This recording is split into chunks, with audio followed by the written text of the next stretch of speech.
Ce CV est assez atypique puisque la personne mentionne tout de suite qu'elle est aidante familiale, ce qui montre qu'elle est assez fière des compétences qu'elle a développées et qu'elle les met au service de l'entreprise.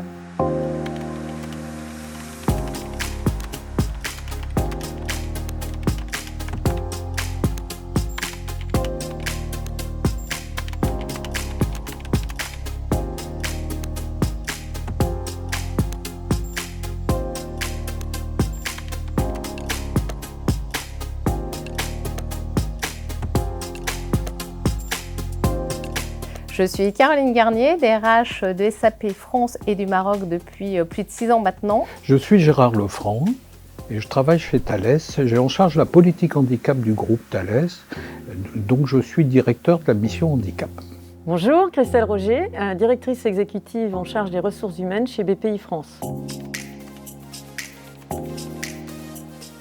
Je me focaliserai sur le salarié aidant lui-même qui a vis-à-vis de sa situation des préjugés. Il pense que d'abord il est moins productif au travail que les autres. Il pense que quand il vient travailler, il délaisse sa famille. Eh bien tout ça c'est faux. On sensibilise, on informe tous les salariés, aussi les managers sur cette situation d'aidance et des dispositifs d'accompagnement. Savoir gérer l'imprévu, mettre en place des plans d'action rapidement, les suivre, savoir déléguer. Une grande capacité d'organisation. Il faut savoir se débrouiller, être résilient, trouver les solutions là où elles sont, ce qui peut parfois être pas toujours évident, savoir ne pas se décourager, challenger sur ces éléments-là. C'est des compétences transverses qu'on peut ramener aussi en entreprise par rapport quand on est manager en fait.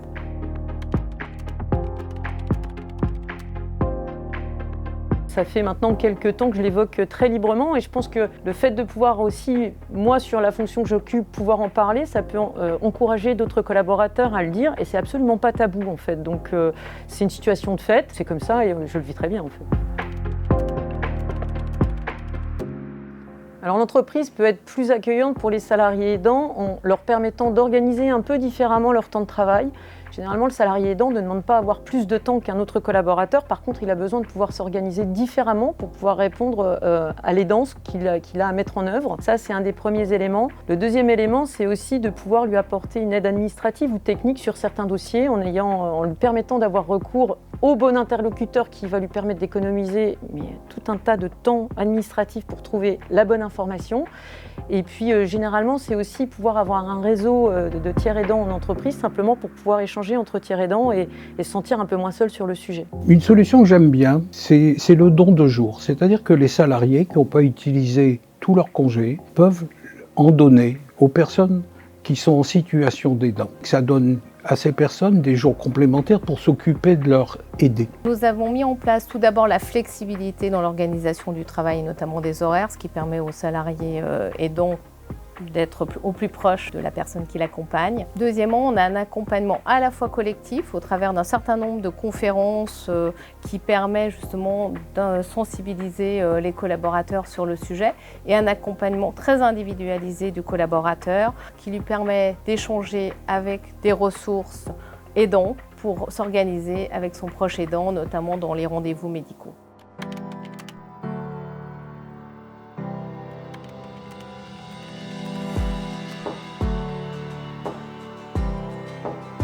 Ce CV est assez atypique puisque la personne mentionne tout de suite qu'elle est aidante familiale, ce qui montre qu'elle est assez fière des compétences qu'elle a développées et qu'elle les met au service de l'entreprise. Planification des rendez-vous, coordination des intervenants, gestion administrative, suivi budgétaire, ce dont on rêve en entreprise. Pour moi, c'est quelque chose d'assez transparent parce qu'en fait, comme je suis moi-même aidante, je vois les compétences qui vont être mises en œuvre derrière.